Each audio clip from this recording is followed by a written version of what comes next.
In Rockart 1977, players take on the role of up-and-coming musicians, doing their best to increase their skills as a musician whilst working their 9-to-5 job during the day. But once the sun sets, it's time to hit the local music scene to play concerts and increase the fan base. And when all the regular folk have gone to bed, players will let loose and hit up some clubs to live the way a real rock star lives, through sex, candy, and rock and roll.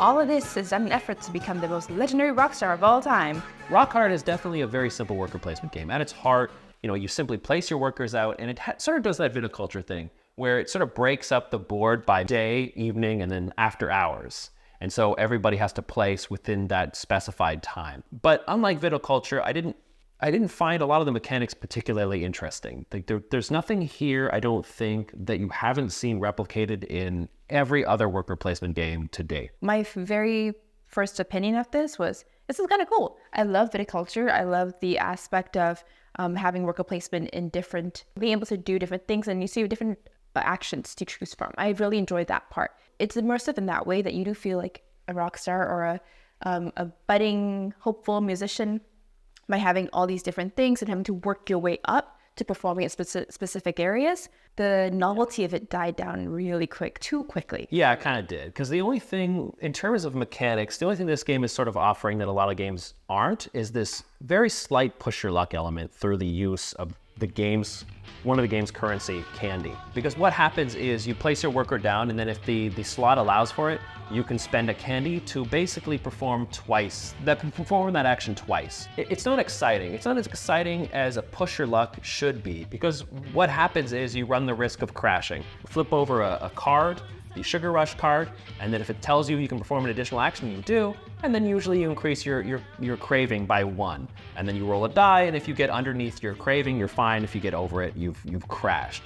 And the problem is that when you crash, it does... Do you remember those old board games we used to play as a kid where the penalty would be to miss a turn? That's what this game does. You essentially, you have to go to bed early, you miss a turn. It wasn't fun when I was 10, and it's not fun now. It just feels like a really dated board game design element. That's why a lot of games that are worker placement games have a tendency to you lose some victory points or this and that happen, because it's not fun to not do something. Personally, I didn't really mind the miss your turn component because I never crashed. Yeah, if you just get lucky, it's fine. I don't think it's even get lucky. I think it's one of the, you're right, there is an element of luck for sure. It's a die. You roll a die. But it's also your choice of using candy. Yeah, of course. So with the push your luck element, you don't push, then you have no problem. Yeah, I believe in the turtle method. The turtle method, tabletop turtle, where you slow and steady wins the race, Yeah, sure. It's the hero of the story. It's true. But if somebody's pushing their luck and they're doing a decent amount and they're not crashing, they're going to beat you. You're going to lose. You will lose to somebody who's doing that. But yeah, it's an interesting twist on the worker placement mechanic. But aside from that, the game is relatively shallow. It is sort of a thematic game. It is a game where the entire game is its theme. And if you strip it of its theme for even a second, if the veneer or the curtain of theme drops for even a brief moment, or you get a glimpse from behind those curtains, you're going to be very disappointed. You're going to feel like, what is this? This feels dated. Not all dated designs are bad. There are some very classic type of mechanics that do really well, and the execution of it, makes the gameplay very enjoyable. I, for one, unlike Mike, I care more about theme than I care about amazing mechanisms and the best way to do, compound actions. And the thing I love most about the games is when it's super immersive, and like viticulture is a great example, actually, because it's winemaking, which I've never really had any interest to, but it's just so interesting and a unique way to look at it all, and it becomes so satisfying to play. It's satisfying and fun. This game, I had a lot of high hopes for, because I think I really it's like... It's really pretty. Yeah, it's really pretty. It's really unique. I like the unique component, the theme, and it's immersive in the way that you have a manager and has unique powers and all that kind of stuff. But I can't even pinpoint why it got not great so quickly. Yeah, this game is very glitz and glamour. It's very showy. It's sort of like going to a concert with a ton of pyrotechnics and the whole band is in it's like Gwar or Kiss, they are all in costume or something. But then when they start singing, they sound like, I don't know, they sound like DJ Khaled or something. It sounds bad. And another one. It sounds bad. But I did find, and this is where we'll be in complete agreement, I think. The first play of this game, solid aces. It was fun. It was good. It was fun. It's funny because like when I started to approach this game, the way I would approach, this is going to sound like a weird comparison, but let me cook here. Like Arkham Horror or Eldritch Horror, where you're going around this map, fighting these monsters, and you're flipping over all these cards. It's the same game, sir. No, I understand that, but I'm saying like from a narrative perspective, when I started to look at it, like, oh, it's kind of like Eldritch Horror. I'm going around and I'm just reading cards, and nobody's impressed by a lot of the mechanics in a Fantasy Flight game. You're there to tell a really interesting story with your friends and to have a laugh and just read the cards outline and be like, hey, guess what, guys? I had sex with this prostitute and now I have herpes. Okay, maybe that's not as funny, but what? When you're a rock star, you do, you have no, you fun. have sex with fans. No, it's prostitutes. Oh, that's true. I am not a rock star. Clearly. But you get what I'm saying. You are essentially like, you're having fun. You're going around, you're reading the stories, and everybody's having a laugh. You're rolling a die, and then everybody's laughing at your misfortune when you crash. But the problem with that is that at some point, you stop reading the cards. You stop reading the little story to your friends. You just look at what abilities it's increasing or what abilities it's decreasing, and then you move on. And when that happens, and it will happen, the game becomes dreadfully boring.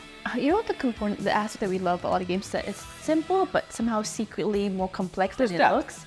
This game doesn't have that. It's like everything is, you see what you get. What you see is what you get. Yeah. And the more you play it, the more you recognize that like, there's no more complex strategy that I can do. There's no more creative stuff. This is just it. There's nothing inspiring us to play again. Like sometimes you'll play a game and you'll implement a certain strategy and you're like, oh, I wish I would have did this thing instead of that thing. Yeah, I went hard at this other thing. Yeah, and then this game coming up, I'm going to go really hard into this. You don't do that in this game. Each game does, aside from the story, does feel relatively the same. Maybe additional way of twisting this up is maybe different genres. People like go down the jazz route versus the classical. Or what if maybe your goal as a musician is to go and play at these big concerts, but maybe a different path to victory would be just to write brilliant songs, that transcend through the ages and provide the player a different opportunity to do something different that still adheres to the theme of being a rock star, but in a different way. Yeah, you're kind of choosing your objective a little bit, because right now it just feels like it doesn't really matter which player or which character you choose. It doesn't really matter which manager you choose. It all feels samey. Yeah, it does. It does. Even the personal objectives, I mean, they're just samey. It's parroting what you're already doing on the board, and it's a little boring.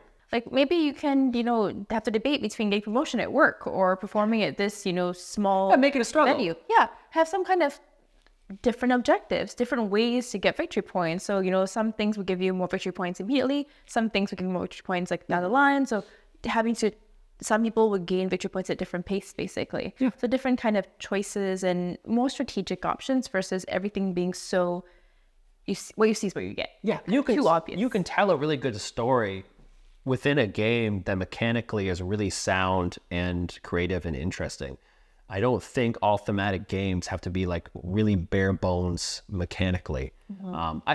But the theme really does shine through on your first play. Like when we first had you get a job, okay? Everybody starts the job, and it's kind of cool because like as the game progresses, you really do feel like, yeah, I'm gonna quit my job next turn and become a rock star. I'm gonna get my demo tape. You just stop going to work. That's true. I just got fired. I just let myself get fired every single time I play. But it is cool and it has a nice thematic touch. But even stuff like that, it just gets old. It gets old. Like there needs to be something deeper, something more strategic. Like there's so many games that we love that are so simple, way simpler than this, have a lot less mechanisms than this. But it doesn't get old because there's something deeper that you can, you can teach somebody the game at a very high level, very simply, they get it. But then there are ways to really construct the game deep in your mind to make the game a lot more of a hook. And this just feels a little lackluster. And then the other two big issues I have with this game are balancing and player interaction. There's no player interaction here. It's just, you might take somebody else's spot that they were going to take, which is standard worker placement fare. But one of the primary ways in which you can engage with other people is through the story in which they're telling. At some point you just stop caring what the other story is being told. And then at that point, there's no interaction. Like you were sort of racing towards these objectives. There's usually 3 objectives: a production bonus, a performance bonus, and a publicity bonus. With the theme, there's so many ways to increase player interaction. Oh, yeah. You could do collaboration. Yeah, you could make it like almost like a pseudo cooperative. It's like competitive, but there's like an element that's pseudo cooperative. Yeah. Where like you could play together. Like you could be my opening act for Yeah, this you can menu, open. and then you can total your reputation in order to qualify for some locations, that kind of thing, right? There's ways to there's opportunity make there it more interesting, and to make it more interactive. yeah, and that way every game that you play as well will have a little bit more of a different feel depending who you're playing with and their willingness to cooperate with you. The players provide the variability aside from randomly drawn cards. Yeah, because the cards They're random. They're random and they're not balanced. I don't understand why there's 5 categories of them. I don't think it's necessary. I think the cards should have been a smaller component to the whole game. But And like a lot of things in this game do not feel balanced. Like the jobs. Like most jobs provide a base pay of $2. But there's just some jobs that have like this extra bonus that other jobs don't have. Yeah. Like the trucker. the truck driver, that's my first job. You can just not go to work. You earn the same as everybody else, but you get the benefit of not going to work. And there's another guy Like everybody can not go to work, but the truck driver doesn't get fired. Yeah, he doesn't get fired, sorry. And the sound engineer, he can record, I think, a demo tape for $1 less, and he earns the $2. So it's Everybody works in the music industry. I know, thematically it makes perfect sense, but mechanically the balancing is off. It is off.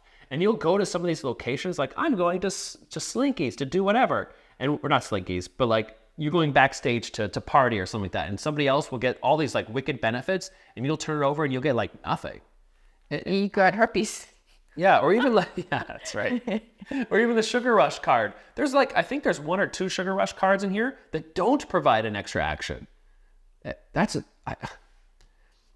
whack. Yeah, and like some of that's right, it's whack.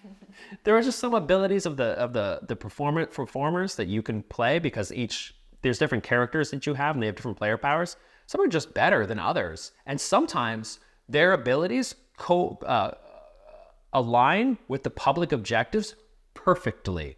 And that is not fun. It is not fun when you see somebody across from you who has the perfect player ability, the perfect manager, and a public objective they can easily obtain. It's annoying. It's life. Sure, but it's annoying. Yeah. The first play really was a win for us. And if it can find that way to reignite that spark, it can really be a fantastic game for a lot of people. And because of that, I would give it a 6. 6? I think it's fair. Yeah, it's hard because like upon first play, it'll be higher. Oh yeah, same. But then it went down. It dropped. Yeah, and I'm afraid to keep playing because I feel like I'll keep going down. Yeah, there's nothing here to keep me invested on multiple plays. You know, can I recommend that you buy this game? I do not. I do not recommend you buy this game. I recommend you play this game. I think it's a great game to play for your first time, whether it's at a board game cafe or a convention, or you're heading over to a friend's house, have a few drinks, have some laughs. You will have laughs. You will have fun. But if you purchase this game, would you still enjoy it a year from now? I highly doubt it. I highly doubt it. Because as I said, when you strip the theme, and at some point you will see through the theme, and you will just see those mechanics, you'll see a game that's like a 3 or a 4. But the theme is really good. The theme is really, really good. And I understand that it is trying to tell a story. And I do appreciate that. I do appreciate that it's sort of like those old Fantasy Flight games. Yeah, so for all that, I give this, I'm with Kim. I give it a 6. It's a middle of the road game. Nothing too amazing, but it's definitely worth experiencing at least one time. So Tabletop Turtle does not recommend Rockart 1977. We think it's a great game to experience one time, whether that's at a board game cafe or a convention center or at a friend's house. You'll have fun. You will have fun. But we can't recommend purchasing it because it doesn't have replayability. It doesn't have a lot of replayability. Even though there's a bunch of variety of cards, it's somewhat lacking. It's like a very novel thing. It's fun because of the novelty. Yeah, exactly. So that's it for tonight. See you in the next one. Thank you so much for watching. Bye.